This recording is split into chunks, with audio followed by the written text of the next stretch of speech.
Hey, what's up, everybody? This is Hayden with the Hill Pursuit Podcast. Welcome in. Today's a good one.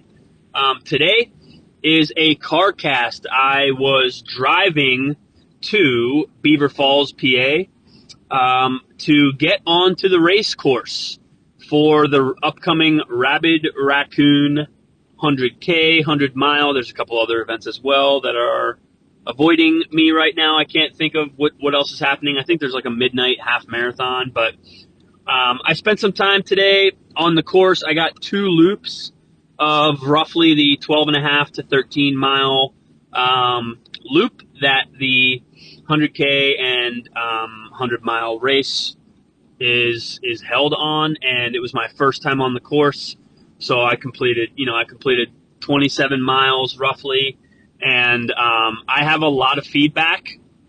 I did complete this with a friend of mine who I'm super grateful for. His name's Brian Yowler, who will be pacing me for the final 2 loops of the 100K in 2 weeks.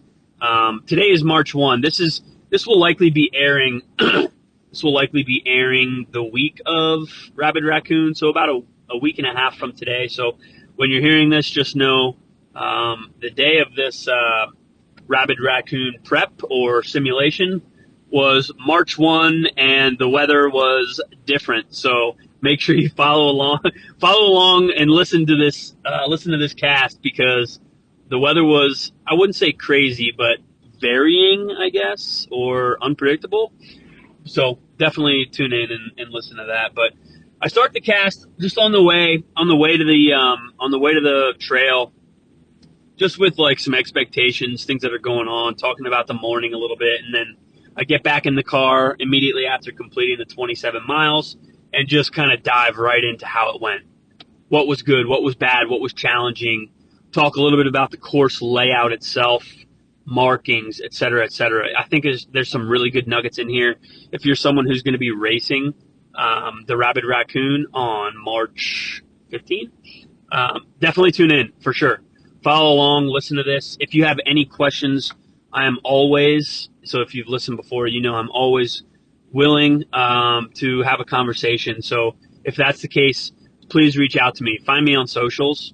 If you want, just DM me there. That's all at Hill Pursuit. That's Facebook, Instagram, X, YouTube, and LinkedIn. So find me anywhere, okay? At Hill Pursuit. If you want to reach out to me via email, hillpursuit@gmail.com. I'm more than happy to talk about any of this, any of the content that you're hearing, but please do not hesitate to reach out. It was a great experience for me today, and if I can help anyone who is racing in this race in 2 weeks, I would absolutely love to. So if that's you, don't hesitate. Reach out to me. Yes, at this point, we only have 4 days, 3 or 4 days, depending on when this gets released. But that's still time to at least talk through things, and maybe that's just enough for you mentally to get some clarity as we head into the race. So anyways, I appreciate all of you following along. Like everything, subscribe if you can. It helps with the viewership. I really appreciate it. And that's all I have for now. So without further ado, here is the episode of the Rabid Raccoon race preview. Enjoy the show.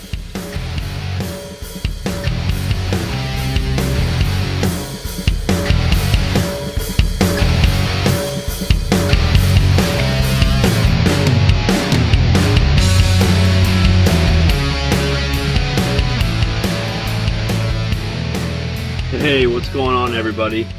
It is bright and early March 1, 4 a.m. Just got in the car, heading out to Beaver Falls, PA to get on the Rabid Raccoon trail. 2 weeks away, exactly, actually. 2 weeks away from the 100K race. So I'm really lucky, actually, because my pacer actually lives like 5 minutes from the race site, and he gets out on the trail pretty frequently, so he knows the area really, really well. I do not at all. So I'm actually meeting him right now to get a couple loops on the 12 and a half, 13 mile course. 4 a.m. comes quick when you're putting kids to bed late and all that stuff. But I actually woke up at around 2:45 so I could eat some food, get prepared a little bit, load the car up. To be honest, I'm not 100% sure how far we're going today. It's really just getting some comfortability on the course, which of course is super, super valuable. So I don't really care how far I go today, but I'm prepared to go upwards of about 30 if my pacer, if my buddy is willing and able and has the time. But you know, if instead of 30 it's 15 or 20, that's completely fine. I don't have any goal for today aside from comfort on the course, which is why I'm choosing to leave so early as well, because I know for sure that I'll be in the dark. Well, I guess I shouldn't say for sure, but I anticipate getting at least a half of a loop, if not a full loop, almost like in the dark. Not at the front end of the race, but at the back end. So there's a group. What do you call it? There's a group meetup at the trail later today, ironically, which I knew about but never anticipated going to because it's not until like 12 or 1 o'clock or something, and that just doesn't fly for me. Like, I have to get my stuff done early because of family stuff. So, but I also didn't want to go to that because that's like a comfortable loop. That's a comfortable time of day, and I don't really see the value in doing that if it's like super easy and it's the sun is shining, and ironically it will be today, which is great, you know, for the first time in forever. But yeah, I needed to get. I feel like mentally, you know, there's a mental component to all this stuff, right? But I feel like mentally, I needed to get a dark or nighttime loop. So I'm really lucky that my pacer was willing to meet me at 5 a.m. today. So yeah, I'm getting in the car. It's 4 o'clock. It did just start. It started raining just now, but you know, I'm driving an hour away, so I don't know. I don't see rain in the forecast in Beaver Falls, but yeah, sure, a little rain this morning. Like I said, I am super over prepared. I got a ton of fluid. I have a ton of food. Even though I'm not going to need like all this food today, like I'm not eating on the course so that I can complete 60 plus miles today. At the same time, I'm still going to eat as if I were doing that because it's important to figure out if you're going to experience any GI issues, you know, from the food that you're eating, from the concentration of the supplements and the powdered, you know, electrolytes and powdered carb supplements in your water that you're consuming. So I am going to treat it as if I were completing that distance, but today really is just like a party pace kind of a plan. I'm not going out and setting any, even during the race, I'm not going out and trying to like complete anything in any certain amount of time. But even more so today, like today is literally just an aggressive hike with a couple trots here and there. It's nothing. I'm not going fast at all for any reason whatsoever. Really just getting time on the feet and comfortability with the course. So that being said, I'm feeling really good. I'm pretty rested. You know, what's hilarious is I text my athletes about this all the time. What's hilarious is Garmin will tell me, it just did the other day, I don't think I mentioned this. Garmin told me I had like 106 hours to recover after I finished a 20-mile road race. the spring thaw, which is hilarious. But honestly, I get the metric. Like, it can tell, it can tell that you're working at X percentage of your capacity, or slightly higher or greater than that capacity, for an extended duration, or you're pushing yourself for 3 hours really hard. And then 2 days ago, you pushed yourself for 2 hours really hard. And the day before that, you had like a moderate 90-minute session, whatever the case may be. I get the algorithm. It makes sense. But at the same time, it definitely overestimates recovery time. I was supposed to have recovered after that race until like late week this week, which obviously I didn't do. Nobody would have done that.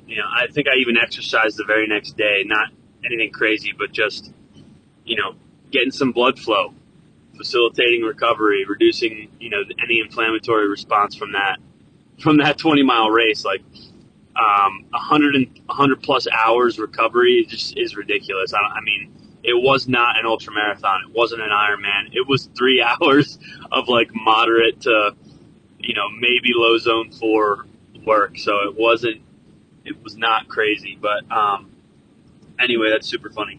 So, Garmin is telling me I'm not like fully prepared for today, but that's also fine because I'm 2 weeks out, and this coming week is actually my spring break at the college I teach at. So I'm actually going to use like probably 3 days, Monday, Tuesday, Wednesday, to continue getting some good volume.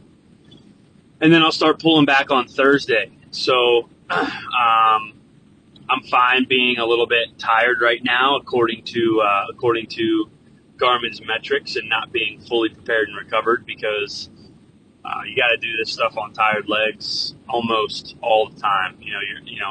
Ideally you're fully prepared and fully tapered when you go into a race.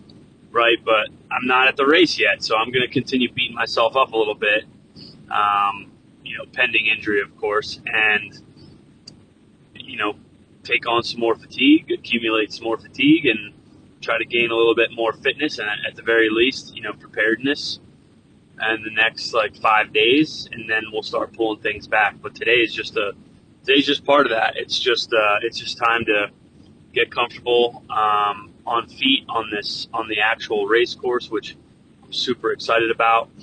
And that's really all today is. So once I do finish today's little course preview, I'll get back in the car and I will try to give my perspective on how I think the race is going to go for myself, but I'll also talk a little bit about the course.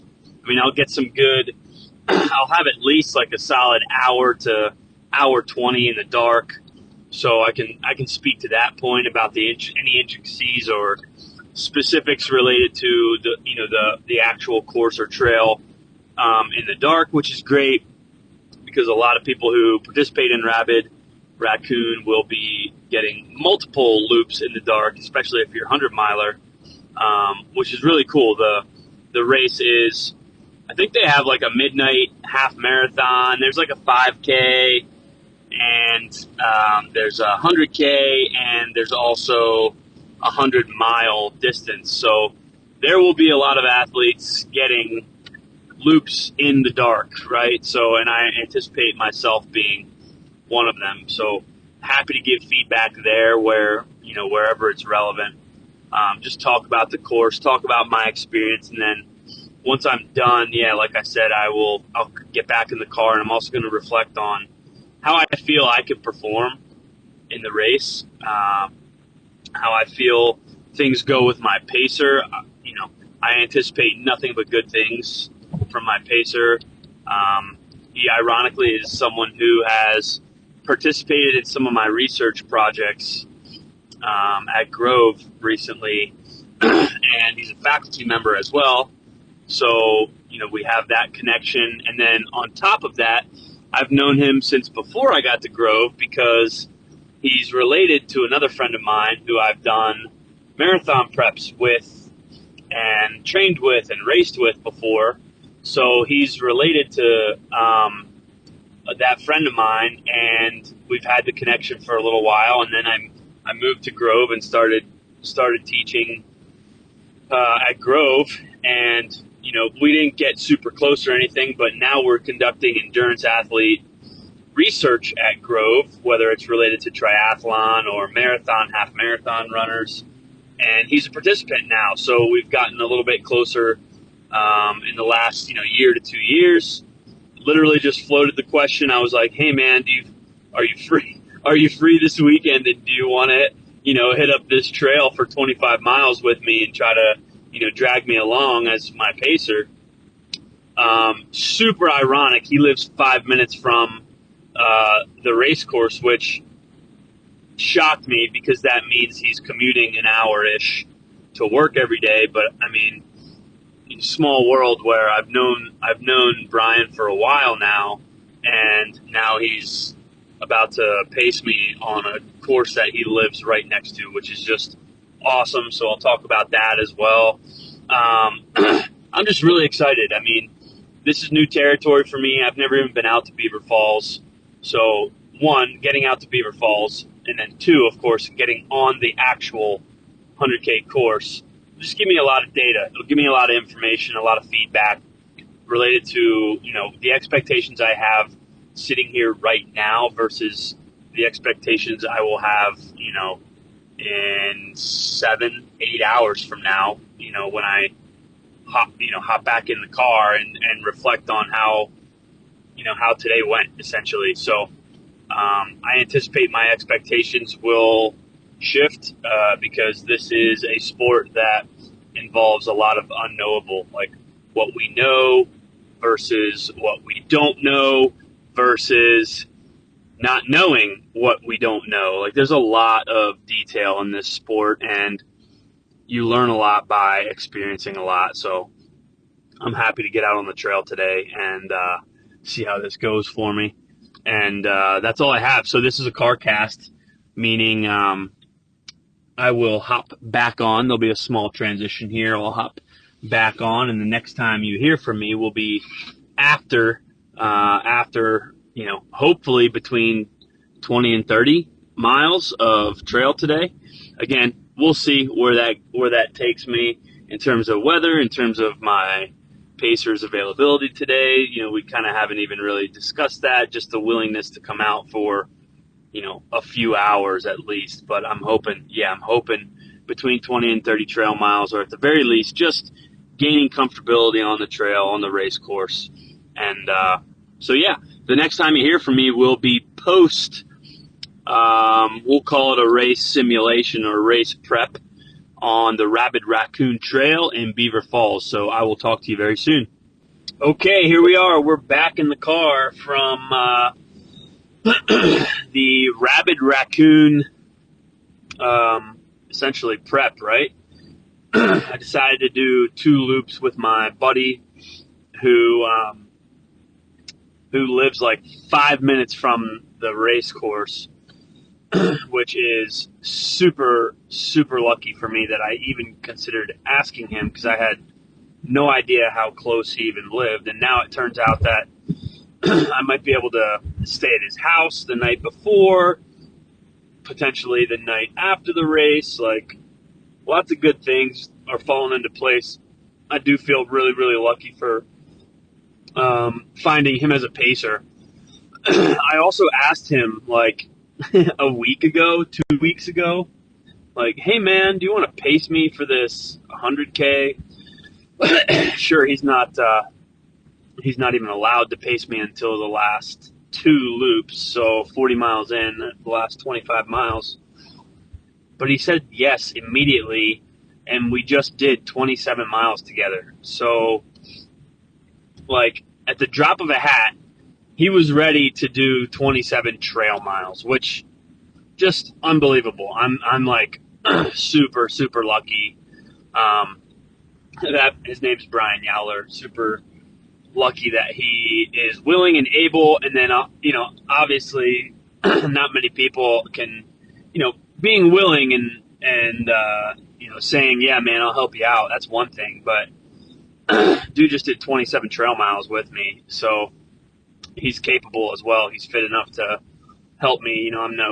I'm not a professional by any means, not even close, but I'm preparing, and I've been preparing very long, and out of nowhere, boom, 27 miles on the trail with me.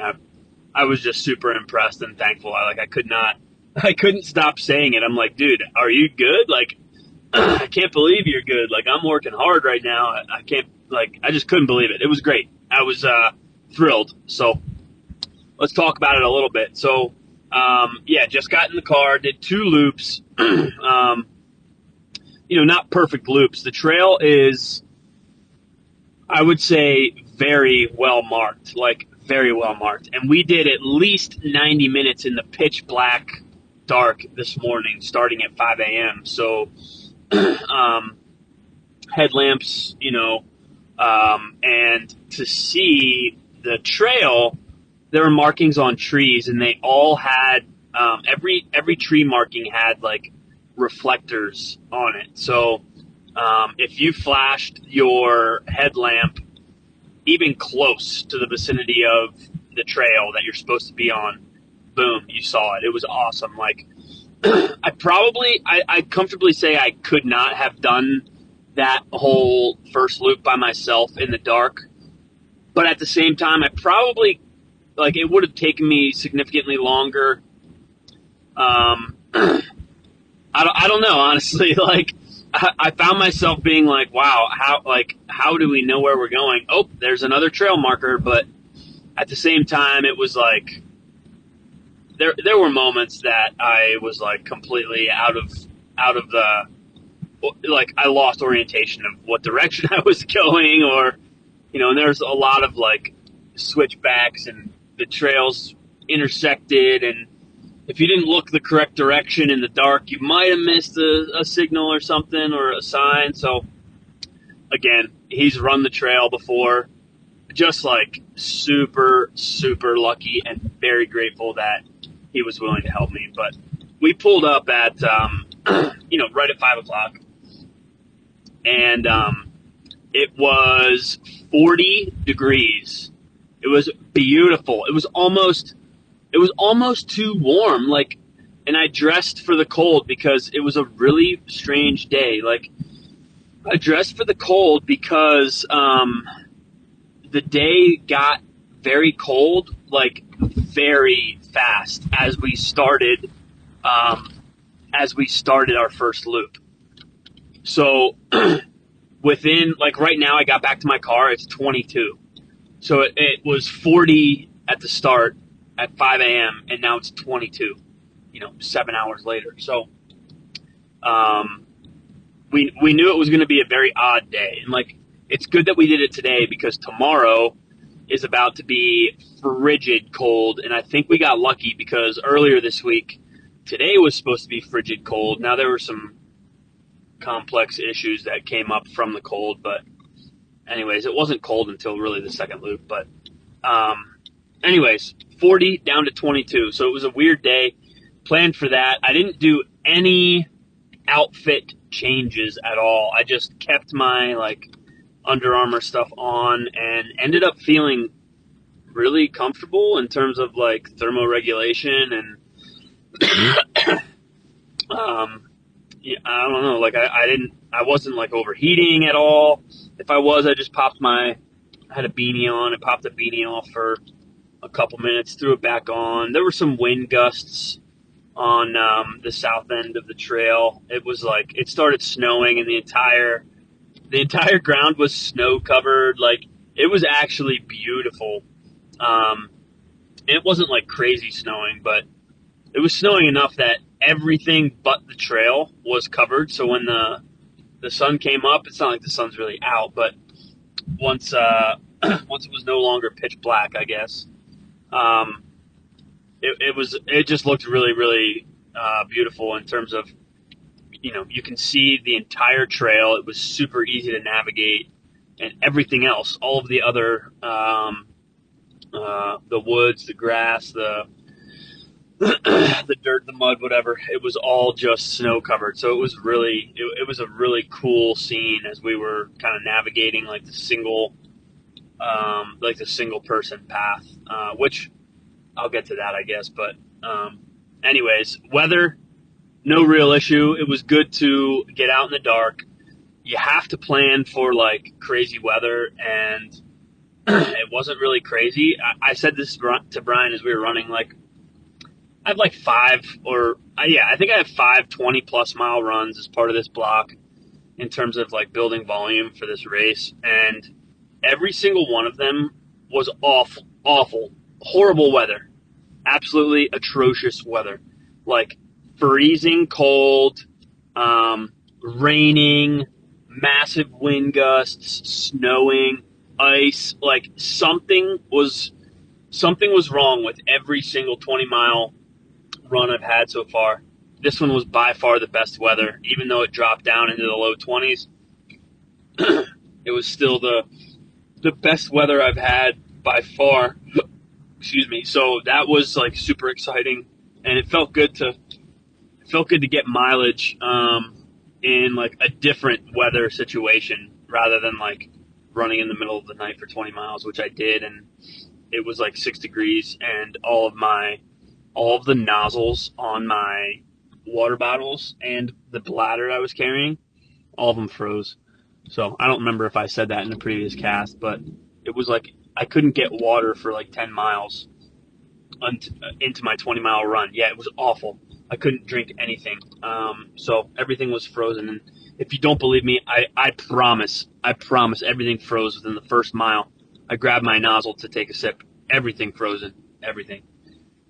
So that was terrible, and I was glad to not have to experience that this time around. But the trail itself, so we started in the dark. I honestly didn't see a single thing until we were like maybe 8 miles in, 6 to 8 miles into that first loop. The loops were roughly 13 miles, which is why we ended up with 27 total in terms of volume. But I think technically the loops are supposed to, measured at 12 and a half. We didn't completely know where we were going at every single turn, so we may have gone off the course and then like randomly and luckily found another sign or something that kind of pulled us back to the course. I'm not 100% sure, but we ended up finishing the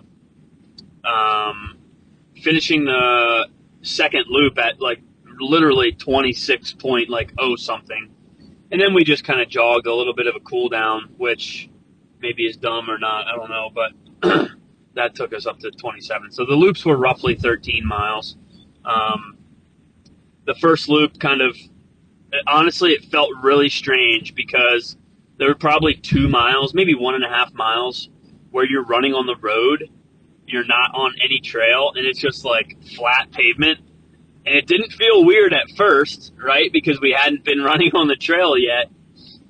But after that first loop, running back on like the flat pavement felt awful, like absolutely horrible. It felt so bad. It was like hard and high impact, and it was just like, oh, this is terrible. So we're just kind of like finding our way off of the pavement and like running in the grass or like the mud or the dirt on the side of the road just to feel a little bit more comfortable. But that was over quickly.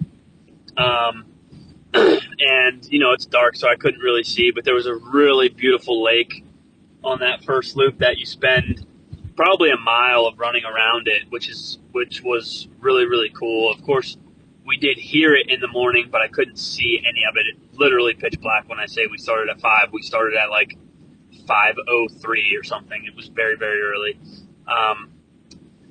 But that second loop, that lake was really pretty. It was cool to see that. I imagine there'll be a lot of like really good picture opportunities from the race. I'm sure that they're taking pictures on the course, and that's got to be one of like the main places they're doing it. But you quickly head up into a trail that is wide, a wide trail. So me and Brian were running side by side for a little bit. I can't remember exactly when it happened, but somewhere around like maybe between 3 and 4.5 miles in, 5 miles in, you're like immediately single file, like a single person trail. So, and that literally is the rest of the loop. So the majority of the loop, if you have a pacer, the way that we did it is I would walk jog in front of him, and he would just kind of match me.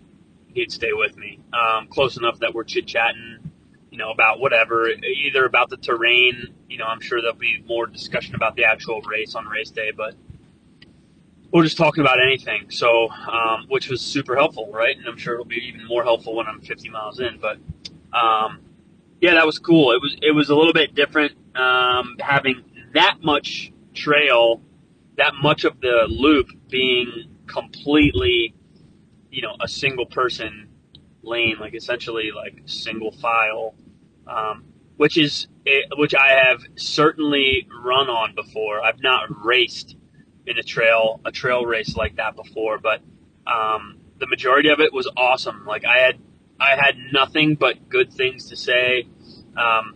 Even at one point on the first loop, I was thinking to myself, like, that's Step Brothers, the movie Step Brothers, the quote where the two brothers, like, they realize that they like each other and have stuff in common, and of course they're like, did we just become best friends, right? And I'm thinking to myself, like, did I just become addicted to running trails?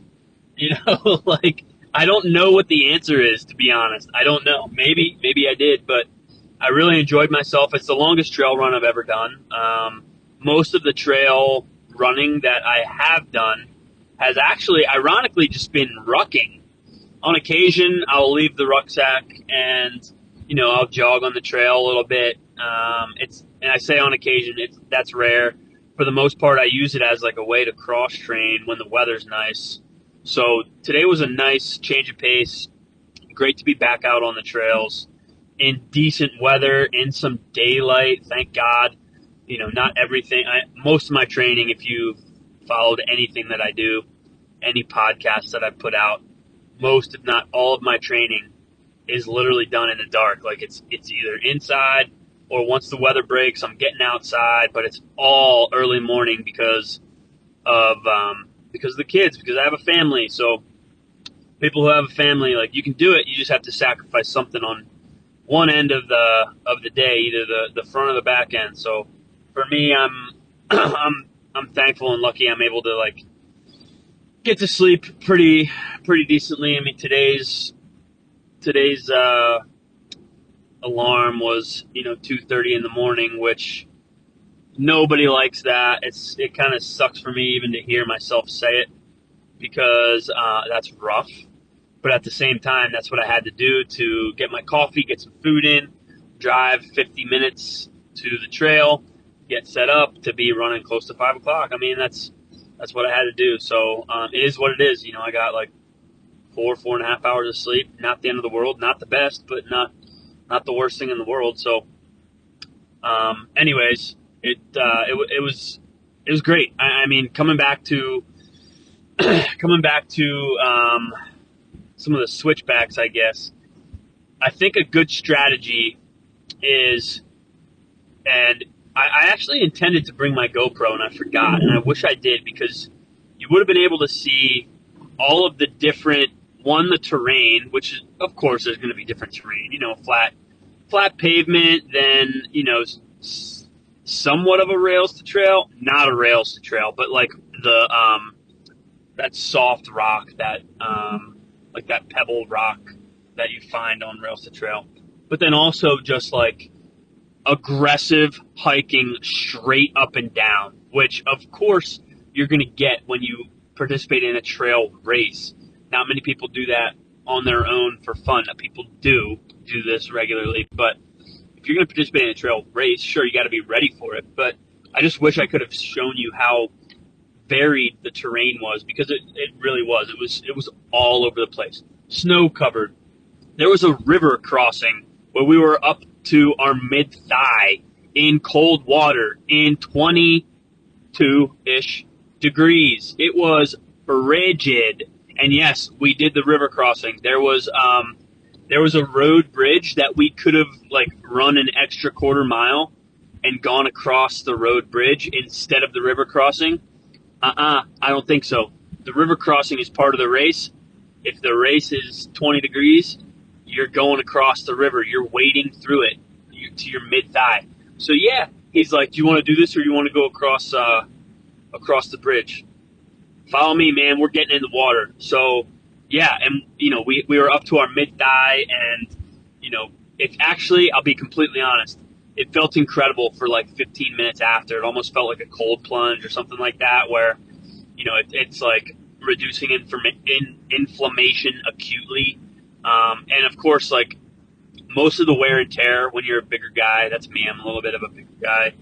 Most of the wear and tear on the trails is probably going to be like your ankles, your knees. So it felt great on my ankles and my knees, if I'm being completely honest. There were moments I was like, man, I wish I could like submerge my ankles again, to be completely honest, because it did like acutely feel really, really good. So you get to that river crossing, don't shy away from it, embrace it, and just make sure you don't fall, because that water was chilly. And today, I know I mentioned this before, today's March 1. This race is exactly 2 weeks from today. We're not going to see a big change in water temperature from 2 weeks' time. So, yeah, it's going to be cold water. So, but just embrace it. And again, it is. It's going to feel good acutely for like the next mile or so. So, yeah, what else? On the very back end, there are a ton of like aggressive hikes, like straight up where my knee is like past 90 degrees in terms of flexing at the hip. And, it was just like slow, like very slow.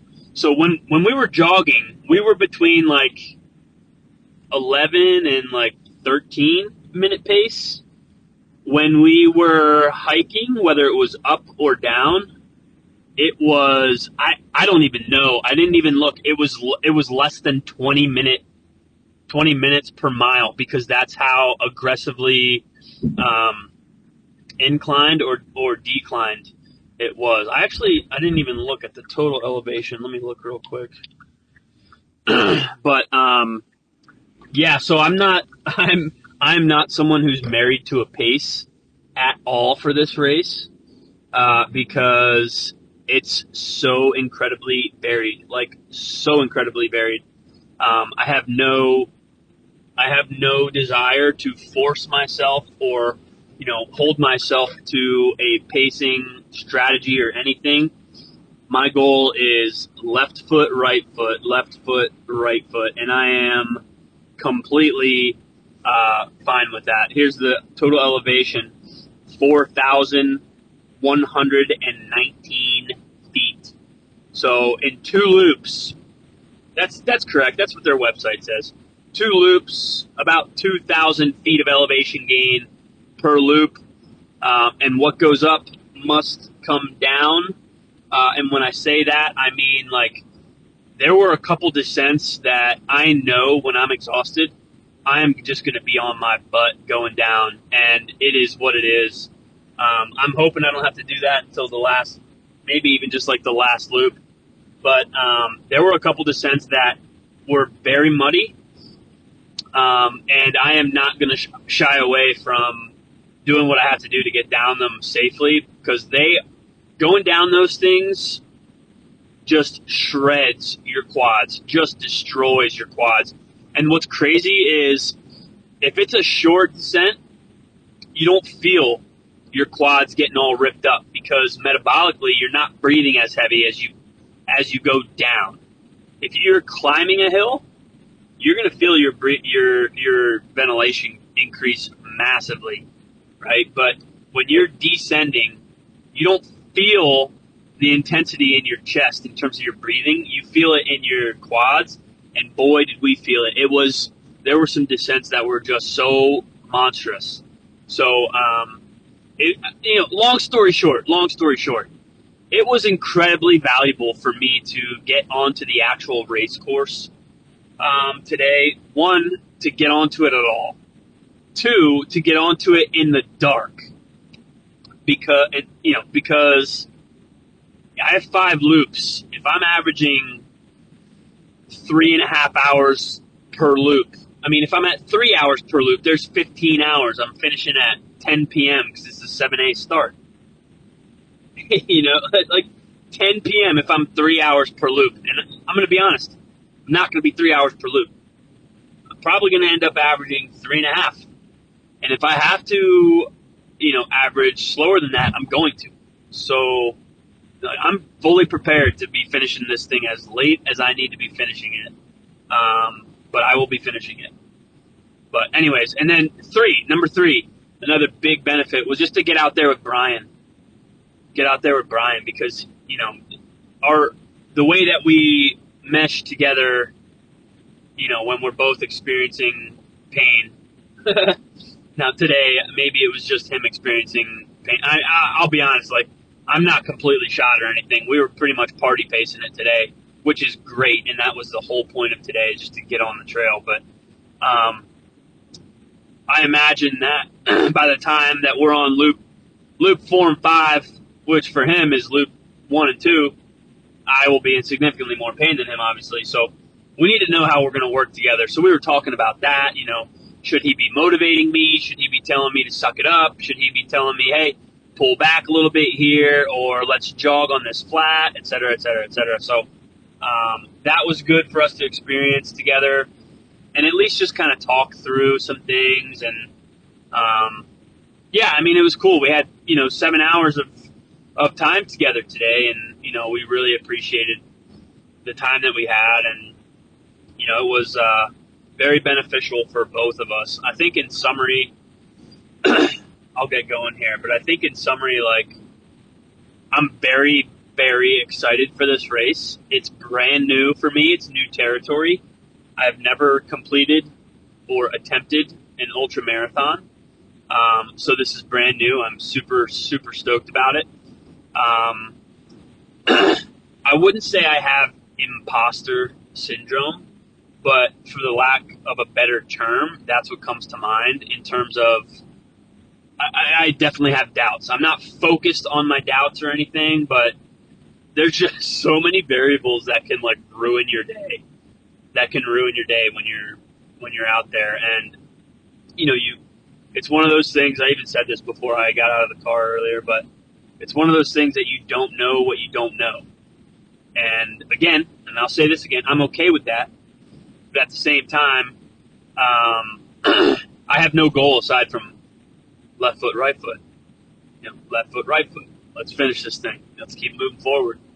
And so that's my goal. And, I'm not, there are natural doubts. Like if I push too hard on the first loop, if I get confident after 2 loops and I push too hard on the 3rd loop, if I roll my ankle or I hit a rock, like all these things, right? And I'm not saying I'm focused on those, on the potential of something going wrong, but at the same time, I'm aware.